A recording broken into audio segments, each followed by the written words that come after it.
ਸਾਡੇ ਵਰਕਰਾਂ ਨੂੰ ਜਾਂ ਸਾਡੇ ਗਰੀਬਾਂ ਨੂੰ ਡਰਾ ਧਮਕਾ ਸਕਦੀ ਹੈ, ਕਿਸੇ ਗਲਤਫਹਿਮੀ 'ਚ ਹੈਗੇ। ਇਸ ਤੋਂ ਹੋਰ ਕਈ ਗੁਣਾ ਉੱਚਾ ਜਵਾਬ ਇਹਨਾਂ ਨੂੰ 2022 'ਚ ਮਿਲੂਗਾ।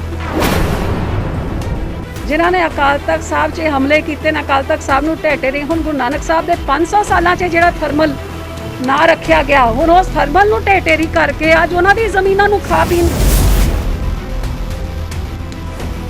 ਅੱਜ ਜਿਹੜੇ ਗਰੀਬ ਦਾ ਦਿੱਲੀੋਂ ਭੇਜੇ ਹੋਏ ਰਾਸ਼ਨ ਨੂੰ ਖੁਰਦ-ਮੁਰਦ ਕਰਕੇ ਖਾ ਸਕਦੇ ਨੇ, ਫਿਰ ਇਹ ਥਰਮਲ ਦੀ ਜ਼ਮੀਨ ਇਹਨਾਂ ਨੇ ਕਿੱਥੇ ਛੱਡਣੀ। ਬੀਜਾਂ ਦੇ ਕਪਲੇ ਹੋਣ, ਸ਼ਰਾਬ ਦੇ ਕਪਲੇ ਹੋਣ, ਸੈਂਡ ਮਾਫੀਆ ਹੋਏ, ਲੈਂਡ ਮਾਫੀਆ ਹੋਏ, ਬਜਰੀ ਮਾਫੀਆ ਹੋਏ, ਬਿਜਲੀ ਦੇ ਘੁਟਾਲੇ, ਜਿਹੜੇ ਜਿੰਨੇ ਇਹਨਾਂ ਦੇ ਘੁਟਾਲੇ ਹੈਗੇ, ਕੋਈ ਘੁਟਾਲਾ ਇਹਨਾਂ ਨੇ ਛੱਡਿਆ ਨਹੀਂ ਹੈਗਾ। ਸਾਡਾ ਸਾਰਾ ਕੁਝ ਪੰਜਾਬ ਦੇ ਲੋਕਾਂ ਦੇ ਨਾਲ ਜੁੜਿਆ। ਸਾਡੀ ਹਾਈ ਕਮਾਂਡ ਪੰਜਾਬ ਤੋਂ ਬਾਹਰ ਨਹੀਂ, ਇਹਨਾਂ ਦੇ ਵਰਗੇ ਬੈਠੇ ਹੋਏ। ਅੱਜ ਗੱਲਾਂ ਵੱਡੀਆਂ ਕਰਦੇ ਨੇ, ਇੰਡਸਟਰੀ ਲੈ ਕੇ ਆਣਗੇ। ਮੈਨੂੰ ਦੱਸਦੇ 3.5 ਸਾਲਾਂ 'ਚ ਇੱਕ ਕਿਹੜੀ ਇੰਡਸਟਰੀ ਲੈ ਕੇ ਆਏ ਨੇ ਜਿਹੜਾ 1.5 ਸਾਲ 'ਚ ਲੈ ਆਣਗੇ।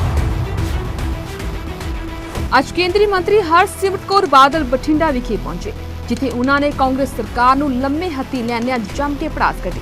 ਬੀਬੀ ਬਾਦਲ ਨੇ ਕਿਹਾ ਕਿ ਪੰਜਾਬ ਦੀ ਕਾਂਗਰਸ ਸਰਕਾਰ ਪੁਲਿਸ ਪ੍ਰਸ਼ਾਸਨ ਤੇ ਦਬਾਅ ਬਣਾ ਕੇ ਸ਼੍ਰੋਮਣੀ ਅਕਾਲੀ ਦਲ ਦੇ ਵਰਕਰਾਂ ਦੇ ਝੂਠੇ ਮਾਮਲੇ ਦਰਜ ਕਰਵਾ ਰਹੀ ਹੈ, ਜਿਸ ਦਾ ਜਵਾਬ ਉਹ ਕਾਂਗਰਸ ਨੂੰ 2022 ਦੀਆਂ ਵਿਧਾਨ ਸਭਾ ਚੋਣਾਂ ਵਿੱਚ ਦੇਵੇਗੀ। ਤੁਸੀਂ ਵੀ ਸੁਣੋ। ਇਹ ਜ਼ੋਰ ਤੇ ਜ਼ਬਰ ਵਾਲੀ ਜਿਹੜੀ ਸਰਕਾਰ ਹੈਗੀ, ਇੱਥੇ ਜਿਹੜੇ ਲੀਡਰਾਂ ਦੇ ਪਰਿਵਾਰਾਂ ਵੱਲੋਂ ਜਿਹੜੇ ਟੈਕਸ ਲਾਏ ਜਾਂਦੇ ਨੇ, ਜਿੱਥੇ ਵੱਡੀ ਠੱਗੀਆਂ ਮਾਰ ਰਹੇ ਨੇ, ਉੱਥੇ ਰੇੜੀ ਵਾਲਿਆਂ ਨੂੰ ਵੀ ਨਹੀਂ ਬਖਸ਼ਣਾ। ਸੋ ਜੇ ਇਹ ਸਰਕਾਰ ਸੋਚਦੀ ਹੈ ਕਿ ਆਪਦੇ ਜ਼ੋਰ ਦੇ ਜ਼ਬਰ ਦੇ ਸਿਰੇ ਸਾਡੇ ਵਰਕਰਾਂ ਨੂੰ ਜਾਂ ਸਾਡੇ ਗਰੀਬਾਂ ਨੂੰ ਡਰਾ ਧਮਕਾ ਸਕਦੀ ਹੈ, ਕਿਸੇ ਗਲਤਫਹਿਮੀ 'ਚ ਹੈਗੇ। ਅਕਾਲੀ ਦਲ ਇੱਕ ਸੰਘਰਸ਼ ਕਰਨ ਵਾਲੀ ਪਾਰਟੀ ਹੈ।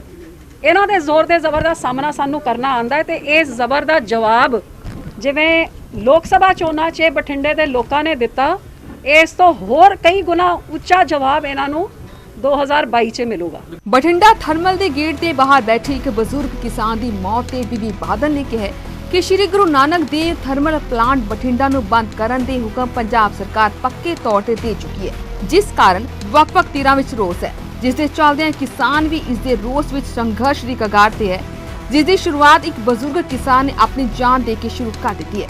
ਆਓ ਸੁਣਦੇ ਹਾਂ। ਮੈਂ ਤਾਂ ਮੈਨੂੰ ਲੱਗਦਾ ਹੈ ਪੰਜਾਬ 'ਚ ਜਾਂ ਬਠਿੰਡੇ 'ਚ ਸ਼ਾਇਦ ਹੀ ਕੋਈ ਬੰਦਾ ਹੋਊਗਾ ਜਿਨ੍ਹਾਂ ਨੇ ਉਹ ਫੋਟੋ ਦੇਖ ਕੇ ਜਾਂ ਉਸ ਬੰਦੇ ਦੇ ਲਿਖੇ ਹੋਏ ਸ਼ਬਦਾਂ ਨੂੰ ਦੇਖ ਕੇ ਤੁਹਾਡੇ ਦਿਲ 'ਚ ਬਹੁਤ ਵੱਡਾ ਅਸਰ ਨਹੀਂ ਪਿਆ ਹੋਗਾ। ਇਹ ਥਰਮਲ ਸਿਰਫ ਬਠਿੰਡੇ ਦੀ ਸ਼ਾਨ ਨਹੀਂ, ਲੇਕਿਨ ਜੇ ਕੋਈ ਸੁਨਾਮ ਤੋਂ ਆ ਕੇ ਬੰਦਾ ਇਹਦੇ ਵਾਸਤੇ ਆਪਣੀ ਜਾਨ ਕੁਰਬਾਨ ਕਰਨ ਵਾਸਤੇ ਤਿਆਰ ਹੈ, ਇੱਕ ਸਿੱਖ ਹੋਣ ਦੇ ਨਾਤੇ ਆਪਾਂ ਨੂੰ ਚਾਹੀਦਾ ਕਿ ਆਪਣੇ ਗੁਰੂ ਨਾਨਕ ਸਾਹਿਬ ਦੇ ਨਾਂ ਤੇ ਜਿਹੜੀ ਚੀਜ਼ ਹੋਏ ਉਹਦੇ ਵਿੱਚ ਬਰਕਤਾਂ ਹੁੰਦੀਆਂ ਰਹਿਣ। ਤੇ ਇਹ ਸਰਕਾਰ ਜਿਨ੍ਹਾਂ ਨੇ ਅਕਾਲ ਤਖਤ ਸਾਹਿਬ 'ਚ ਹਮਲੇ ਕੀਤੇ ਨੇ, ਅਕਾਲ ਤਖਤ ਸਾਹਿਬ ਨੂੰ ਢਹਿ ਰਹੀ। ਹੁਣ ਗੁਰੂ ਨਾਨਕ ਸਾਹਿਬ ਦੇ 500 ਸਾਲਾਂ 'ਚ ਜਿਹੜਾ ਥਰਮਲ ਨਾ ਰੱਖਿਆ ਗਿਆ, ਹੁਣ ਉਸ ਥਰਮਲ ਨੂੰ ਢਹਿ ਕਰਕੇ ਅੱਜ ਉਹਨਾਂ ਦੀ ਜ਼ਮੀਨਾਂ ਨੂੰ ਖਾਣ ਪੀਣ ਵਾਸਤੇ। ਮੈਂ ਕਹਿੰਦੀ ਹਾਂ ਕਿ ਜਿਹੜੇ ਇੱਥੇ ਦੇ ਮੰਤਰੀ ਨੇ ਕਿਹਾ ਸੀ ਕਿ 60 ਮਹੀਨਿਆਂ 'ਚ ਮੈਂ 60 ਇੰਡਸਟਰੀ ਪੰਜਾਬ 'ਚ ਲੈ ਕੇ ਆਵਾਂਗਾ, ਬਠਿੰਡੇ 'ਚ ਤਾਂ ਕਿਹੜੀ ਕਾਰਾਂ ਦੀ, ਸਕੂਟਰਾਂ ਦੀ ਕਿਹੜੀਆਂ ਫੈਕਟਰੀ ਨਹੀਂ ਕਹੀਆਂ ਸੀਗੀਆਂ। ਅੱਜ 3.5 ਸਾਲ ਦੇ 4 ਸਾਲ ਹੋਣ ਤੋਂ ਆਏ ਨੇ। ਇੱਕ ਚੀਜ਼ ਦੱਸਦੇ, ਬਠਿੰਡਾ ਛੱਡੋ ਪੂਰੇ ਪੰਜਾਬ 'ਚ ਜੇ ਲੈ ਕੇ ਆਏ ਨੇ। ਲਾਣਾ ਤਾਂ ਕੀ ਸੀ, ਜਿਹੜਾ ਚੰਗਾ ਭਲਾ ਚੱਲਦਾ ਸੀ ਉਹਨੂੰ ਵੀ ਬੰਦ ਕਰਤਾ।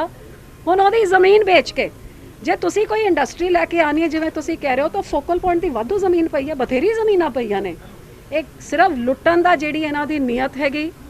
ਅੱਜ ਵੱਡੇ ਕਪਲੇ, ਭਾਵੇਂ ਬੀਜਾਂ ਦੇ ਕਪਲੇ ਹੋਣ, ਸ਼ਰਾਬ ਦੇ ਕਪਲੇ ਹੋਣ, ਸੈਂਡ ਮਾਫੀਆ ਹੋਏ, ਲੈਂਡ ਮਾਫੀਆ ਹੋਏ, ਬਜਰੀ ਮਾਫੀਆ ਹੋਏ, ਬਿਜਲੀ ਦੇ ਘੁਟਾਲੇ, ਜਿਹੜੇ ਜਿੰਨੇ ਇਹਨਾਂ ਦੇ ਘੁਟਾਲੇ ਹੈਗੇ, ਕੋਈ ਘੁਟਾਲਾ ਇਹਨਾਂ ਨੇ ਛੱਡਿਆ ਨਹੀਂ ਹੈਗਾ। ਤੇ ਇਹ ਕੱਲੇ ਇਸ ਥਰਮਲ ਦੀ ਜ਼ਮੀਨ ਨੂੰ ਵੇਚ ਕੇ ਅੱਜ ਜਿਹੜੇ ਗਰੀਬ ਦਾ ਦਿੱਲੀੋਂ ਭੇਜੇ ਹੋਏ ਰਾਸ਼ਨ ਨੂੰ ਖੁਰਦ-ਮੁਰਦ ਕਰਕੇ ਖਾ ਸਕਦੇ ਨੇ, ਫਿਰ ਇਹ ਥਰਮਲ ਦੀ ਜ਼ਮੀਨ ਇਹਨਾਂ ਨੇ ਕਿੱਥੇ ਛੱਡਣੀ। ਬੀਬੀ ਬਾਦਲ ਨੇ ਕੇਂਦਰ ਦੀ ਆਰਡੀਨੈਂਸ ਨੂੰ ਲੈ ਕੇ ਕਿਹਾ ਕਿ ਪੰਜਾਬ ਸਰਕਾਰ ਲੋਕਾਂ ਨੂੰ ਗੁੰਮਰਾਹ ਕਰ ਰਹੀ ਹੈ। ਪੈਟਰੋਲ ਡੀਜ਼ਲ ਦੀਆਂ ਵਧਦੀਆਂ ਕੀਮਤਾਂ ਤੇ ਬੀਬੀ ਬਾਦਲ ਨੇ ਕਿਹਾ ਕਿ 10 ਰੁਪਏ ਪੰਜਾਬ ਸਰਕਾਰ ਤੇਲ ਦੀਆਂ ਕੀਮਤਾਂ ਵਿੱਚ ਕਮੀ ਕਰੇ, 10 ਰੁਪਏ ਕੇਂਦਰ ਸਰਕਾਰ ਘੱਟ ਕਰੇਗੀ। ਅਸੀਂ ਆਪ ਅਪੀਲ ਕੀਤੀ ਹੈ ਕਿ ਇਸ ਸਮੇਂ 'ਚ ਲੋਕਾਂ ਦੇ ਉੱਤੇ ਬੋਝ ਨਹੀਂ ਹੋਣਾ ਚਾਹੀਦਾ, ਤੇ ਸ਼੍ਰੋਮਣੀ ਅਕਾਲੀ ਦਲ ਨੇ ਕੈਪਟਨ ਸਾਹਿਬ ਨੂੰ ਵੀ ਅਪੀਲ ਕੀਤੀ ਹੈ ਕਿ ਸਾਰੇ ਦੇਸ਼ ਵਿੱਚੋਂ ਸਭ ਤੋਂ ਵੱਧ ਟੈਕਸ ਕਰ ਦੇ ਕਾਰਨ ਪੰਜਾਬ ਦੀ ਕੀਮਤ ਸਭ ਤੋਂ ਵੱਧ ਨੇ।